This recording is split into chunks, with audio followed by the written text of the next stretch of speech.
नमस्कार, आप देख रहे हैं रिपब्लिक भारत और मैं हूं आपके साथ गायत्री शर्मा। दोपहर के 3 बज चुके हैं। मैं और सुजाता आपको तमाम बड़ी खबरें बताएंगे, लेकिन शुरुआत भारत की राजनीति की से जुड़ी इस वक्त की सबसे बड़ी खबर के साथ। बड़ी खबर की रायबरेली से राहुल गांधी चुनाव लड़ेंगे। इस बीच रायबरेली में जबरदस्त उनके खिलाफ विरोध प्रदर्शन शुरू हो गया है। आपको बता दें, रायबरेली जहां से राहुल गांधी चुनाव लड़ेंगे, रायबरेली कलेक्ट्रेट के बाहर जोरदार प्रदर्शन हो रहा है। बीजेपी कार्यकर्ताओं ने जमकर नारेबाजी की है। राहुल वापस जाओ के नारे भी लगाए। ये एक्सक्लूसिव तस्वीर आपको दिखा रहे हैं।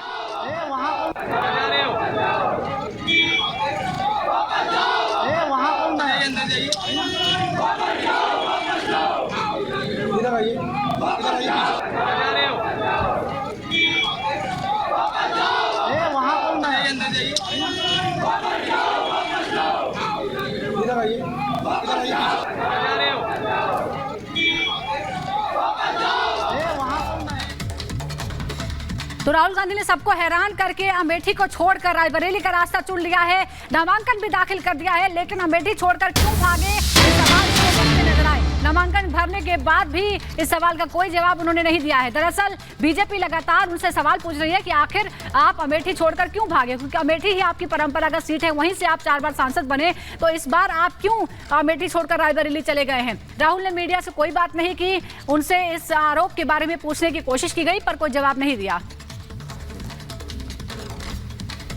अरे भाई, टमाटर के साथ लड़ाई ना करो। राहुल जी रायबरेली में क्या चाह रहे हैं? ज्यादा नहीं बोलने।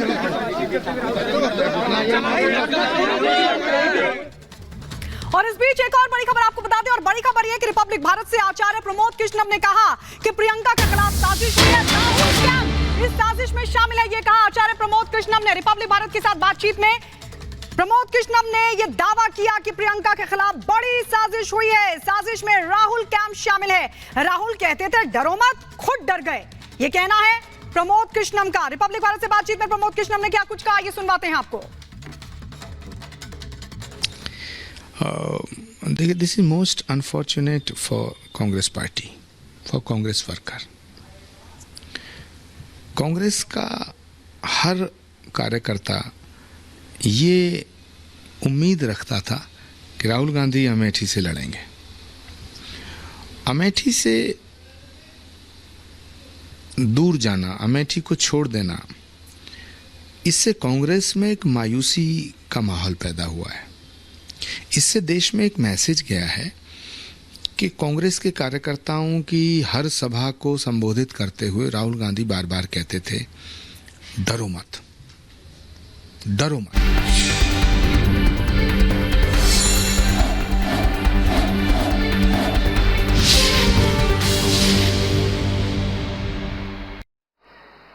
मैंने कश्मीर के कुछ नेताओं को एक बार बुलाया था। घाटी के 100 के करीब गांवों के लोगों को बुलाया था। दिल्ली में प्रधानमंत्री के घर पर बुलाया था। मैंने कहा मैं एक काम के लिए आपकी मदद चाहता हूं। आतंकवाद जोरों पर था, गांव-गांव में स्कूलें जलाते थे। मैंने उनको बुला करके कहा कि मुझे एक मदद चाहिए। बोले क्या? मैंने कहा मैं आतंकवाद से लड़ लूंगा, मैं आतंकवाद को जमीन पर से उखाड़ दूंगा, लेकिन अभी मुझे एक मदद चाहिए। बोले क्या? मैंने कहा ये गांव में ये आतंकवादी स्कूल जलाते हैं, मुझे मदद कीजिए, अब एक भी स्कूल जलना नहीं चाहिए। मैंने कहा जब वो स्कूल जलाते हैं तब एक इमारत नहीं जलाते, एक मकान नहीं जलाते, वो आपके गांव के बच्चों का भविष्य जला देते हैं। और आप भाई बहन मुझे आशीर्वाद देंगे, कश्मीर के वो लोग, और ये बात मैं करीब 7-8 साल पहले की करता हूं, तब तो मेरे सामने सवालिया निशान थे, लेकिन उन सभी नेताओं ने मुझे कहा कि साहब काम कठिन है, लेकिन हम आपकी भावना को समझते हैं। तो पश्चिम बंगाल में प्रधानमंत्री मोदी जनसभा को संबोधित कर रहे हैं, लेकिन इस बीच बढ़ते आगे और आपको बता दें कि कांग्रेस की नेता प्रियंका गांधी एक बार फिर से चुनावी मैदान में उतरने से चूक गई हैं। प्रियंका को टिकट नहीं मिलने पर सियासी अफवाहों का दौर भी लगातार जारी है। कोई इसे कांग्रेस की रणनीति मान रहा है तो किसी को ये कांग्रेस के भीतर ही प्रियंका के खिलाफ साजिश नजर आ रही है। लेकिन मामला क्या है, इस रिपोर्ट में देखिए।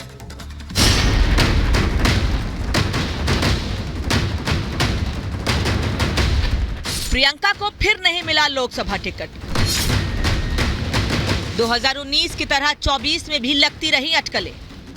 अब डर डर कर कभी अमेठी से वायनाड, कभी वायनाड से रायबरेली, ये दिखाता है कि हार का डर कहां कहां लेकर जा रहा है। बीजेपी का आरोप, कांग्रेस में ही इग्नोर की जा रही है प्रियंका। रोज देश की जनता से कहता था डरो मत, डरो मत, वो खुद डर गया। रॉबर्ट वाड्रा ने भी किया था डिमांड। देखिए, पूरे देश से पुकार है कि मैं सक्रिय राजनीति में आऊं, लेकिन कांग्रेस आलाकमान ने नहीं सुनी फरियाद। कांग्रेस महासचिव प्रियंका गांधी की चुनावी लॉन्चिंग फिर टल गई। तमाम अटकलों के बाद भी प्रियंका को रायबरेली या अमेठी से टिकट नहीं मिला है। पिछले कई दिनों से प्रियंका के चुनावी रण में उतरने की अटकलें लग रही थीं, लेकिन इन दोनों सीटों के कांग्रेस उम्मीदवारों की लिस्ट में उनका नाम नहीं आया। कांग्रेस ने सबको चौंकाते हुए रायबरेली से राहुल गांधी और अमेठी से KL शर्मा को टिकट दिया है। अब प्रियंका के करीबी रहे नेता ही उनके खिलाफ कांग्रेस में साजिश होने की आशंका जता रहे हैं। पूरे देश में ये मैसेज जाएगा कि जो आदमी रोज नरेंद्र मोदी को चुनौती देता था, रोज अपने कांग्रेस के कार्यकर्ताओं से कहता था, रोज देश की जनता से कहता था डरो मत, डरो मत, वो खुद डर गया। देखिए, मैंने बहुत पहले कहा था कि राहुल गांधी अमेठी चुनाव नहीं लड़ेंगे, और मैंने ये भी कहा था कि वो प्रियंका गांधी जी को भी चुनाव नहीं लड़वाएंगे। पार्टी और परिवार की जो साजिश है उसकी शिकार प्रियंका गांधी हो गई हैं। प्रियंका गांधी उत्तर प्रदेश की सियासत में काफी दिनों से सक्रिय हैं। 2022 उत्तर प्रदेश विधानसभा चुनावों में उन्होंने कांग्रेस के चुनाव प्रचार की कमान संभाली थी। इसके अलावा वो मां सोनिया और भाई राहुल के लिए भी अमेठी रायबरेली में मोर्चा संभालती रही हैं। इसीलिए राजनीति के जानकारों को प्रियंका के चुनावी मैदान में उतरने की पूरी उम्मीद थी। लेकिन तमाम कयासों के बाद भी प्रियंका गांधी को नहीं मिला लोकसभा टिकट। अटकलों चर्चाओं के बाद भी नहीं मिला टिकट। उत्तर प्रदेश में लंबे समय से सक्रिय है प्रियंका गांधी। उनके पति रॉबर्ट वाड्रा ने भी खुद के टिकट के लिए पैरवी की। रॉबर्ट वाड्रा के समर्थन में पोस्टर भी लगाए गए। वाड्रा ने प्रियंका के लड़ने की बात भी कही थी, लेकिन प्रियंका रॉबर्ट दोनों को ही नहीं मिला लोकसभा टिकट। आपको बता दें कि प्रियंका के पति रॉबर्ट वाड्रा ने खुद चुनाव में उतरने की ख्वाहिश जाहिर की थी, लेकिन उनकी इच्छा पर कांग्रेस के किसी नेता ने भी बयान तक जारी नहीं किया था। देखिए, पूरे देश से पुकार है कि मैं सक्रिय राजनीति में आऊं, पर यह है क्योंकि मैं देश के लोगों के लिए हमेशा निकलता हूं, लोगों के बीच में रहता हूं। मैंने 1999 से वहां प्रचार किया, लोगों के बीच में रहा, और 2004 में भारी बहुमत से सोनिया जी को जिता के लाए। तो कांग्रेस के कार्यकर्ता अमेठी में राहुल गांधी का इंतजार कर रहे थे, लेकिन राहुल गांधी पहुंच गए रायबरेली, और अब वहां की जनता और कार्यकर्ता किस तरह से इस फैसले को देख रही है, इस खास रिपोर्ट में जानते हैं। जान चुके हैं कि वहां से उनकी हार निश्चित है, क्योंकि 2019 के चुनाव में जिस तरीके से हारने के बाद दोबारा उन्होंने अमेठी का मुंह नहीं देखा, तो जानते तो वहां से हार उनकी निश्चित है। गांधी परिवार यहाँ पर लंबे अरसे से रहा, और जितने लंबे अरसे से रहा है उस हिसाब से यहाँ पर उन्होंने कुछ भी नहीं किया। उनकी माता जी 2019 में रायबरेली से लोकसभा चुनाव जीती थी, और जीत का सर्टिफिकेट तक लेने के लिए नहीं आई। 5 साल बाद आज वो रायबरेली आई हैं, वो भी अपने पुत्र के नामांकन के लिए। राहुल जी इसलिए वहाँ से भागे कि पिछले सालों में कई सालों से वो आए भी नहीं वहाँ पे, और लगातार वो समझ रहे हैं हताशा उनके अंदर है। रायबरेली से अगर अमेठी से उनको इमोशनल अटैचमेंट होता तो वो वायनाड छोड़ते, उन्होंने अमेठी को ही छोड़ दिया, वहाँ की जनता ने उनको छोड़ दिया। अमेठी से इसलिए भागा कि वायनाड इनका सेट है, उन्होंने पिछली बार वहाँ से चुनाव जीता था, अब की बार यहाँ चलने हैं, क्योंकि इनकी मम्मी एक भी पैसा यहाँ खर्चा नहीं किया। पूरी निधि जो थी उनकी सांसद निधि वो वापस कर दिया। रायबरेली में गांधी परिवार ने कुछ नहीं किया, जैसी की तैसी हमारी रायबरेली पड़ी है। अगर गांधी परिवार चाहता तो हमारी रायबरेली मुंबई होती, बंगलौर होती, पिछला चुनाव देख करके विश्वास नहीं बना पा रहे हैं और क्यों भागे। दूसरी चीज़, सबसे बड़ी चीज़, स्मृति ईरानी जी ने, भारतीय जनता पार्टी ने, मोदी जी की नीतियों ने जो काम किया देश के लिए और अमेठी के लिए या रायबरेली के लिए जो काम किया वो काम सराहनीय रहा।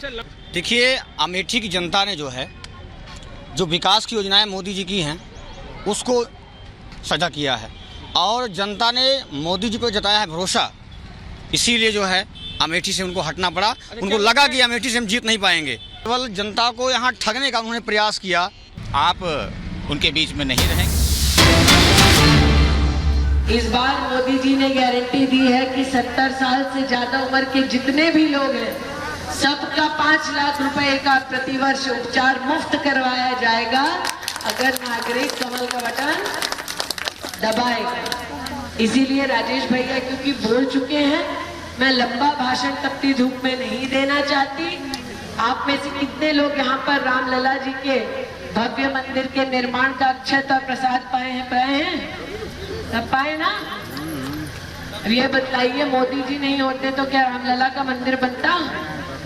नहीं बनता ना। अब रामलला का जब मंदिर बना है अयोध्या जी में, तो राम भक्तों ने कांग्रेस को भी आमंत्रित किया।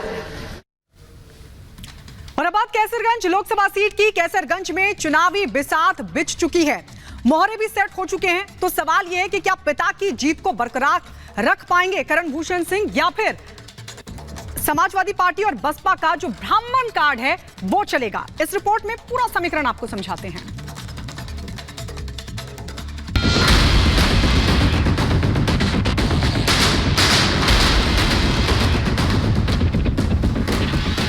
सस्पेंस खत्म हो चुका है, नाम फाइनल हो चुके हैं, लिस्ट भी सामने आ गई है। अब इंतजार है तो 20 मई का, जब कैसरगंज की जनता अपने पसंदीदा नेता के लिए वोट डालेगी।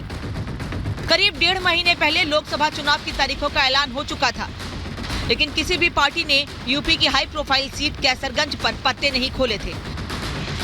2 चरणों की वोटिंग के बाद आखिरकार नामों का खुलासा हो गया। बीजेपी ने मौजूदा सांसद ब्रजभूषण शरण सिंह का टिकट काटकर उनके बेटे करण भूषण सिंह को दिया है। तो समाजवादी पार्टी ने भगत राम मिश्रा पर दांव लगाया, तो बहुजन समाज पार्टी ने नरेंद्र पांडे को मैदान में उतारा है। नाम फाइनल हुआ तो प्रत्याशियों ने नामांकन दाखिल करने में देरी नहीं की। बीजेपी उम्मीदवार करण भूषण सिंह अपने भाइयों के साथ नामांकन करने पहुंचे। इस दौरान उनके भाई गोंडा से विधायक प्रतीक भूषण और चचेरे भाई सुमित सिंह भी मौजूद थे। बहुत बढ़िया महसूस कर रहे हैं, मेरे जीवन का सबसे बड़ा पल है और मैं कैसरगंज तो सारी जनता को सबको धन्यवाद करता हूँ और निवेदन करता हूँ कि जब मैं बीच में आऊँगा तो मुझे उतना अपने पिताजी जैसा प्यार और आशीर्वाद जनता से मिलेगा। बेटे को टिकट मिलने के बाद रिपब्लिक भारत से बातचीत में ब्रजभूषण शरण सिंह ने कहा कि उन्हें टिकट कटने का कोई अफसोस नहीं है, बल्कि उनका बेटा जीत हासिल करेगा। खुद करण सिंह भी अपनी जीत को लेकर आश्वस्त दिखाई दे रहे हैं। लड़ रहे हैं और जीतेंगे। आप आश्वस्त है कि जीतेंगे? बहुत भारी मतों से। आपका जो मार्जिन रहा है हमेशा से सीट पर काफी ज्यादा रहा है, आपको भरपूर यहाँ रहेगा, दोगुना रहेगा। दोगुना रहेगा। आप नहीं लड़ रहे, इसका अफसोस है? क्या लगता है कि मुझे अफसोस है? मुझे कोई अफसोस। बहुत बढ़िया महसूस कर रहे हैं, मेरे जीवन का सबसे बड़ा पल है और मैं कैसरगंज तो सारी जनता को सबको धन्यवाद करता हूँ और निवेदन करता हूँ कि जब मैं बीच में आऊँगा तो मुझे उतना अपने पिताजी जैसा प्यार और आशीर्वाद जनता से मिलेगा। बीजेपी ने ब्रजभूषण के बेटे को टिकट देकर बड़ा दांव चला है, क्योंकि कैसरगंज सीट पर ब्रजभूषण शरण सिंह का अच्छा खासा प्रभाव है। सीट पर ब्राह्मण और राजपूत वोटर निर्णायक भूमिका में होते हैं और ये बीजेपी का कोर वोटर रहा है। ऐसे में बीजेपी ब्रजभूषण सिंह को नजरअंदाज कर कोई गलती नहीं करना चाहती। वहीं सपा और बसपा ने बीजेपी के खिलाफ ब्राह्मण कार्ड खेला है। लोकसभा चुनाव के लिए अखिलेश और राहुल में गठबंधन हुआ और इसी गठबंधन के तहत कैसरगंज सीट सपा के खाते में गई। उत्तर प्रदेश में इस गठबंधन को सीएम योगी अनाड़ी के हाथों में ट्रैक्टर बता रहे हैं। कांग्रेस और सपा का गठबंधन ऐसे है जैसे किसी अनाड़ी हाथों में कोई ट्रैक्टर दे दिया जाए और कहा जाए कि चला लो, तो वह किसी के ऊपर चढ़ा देगा।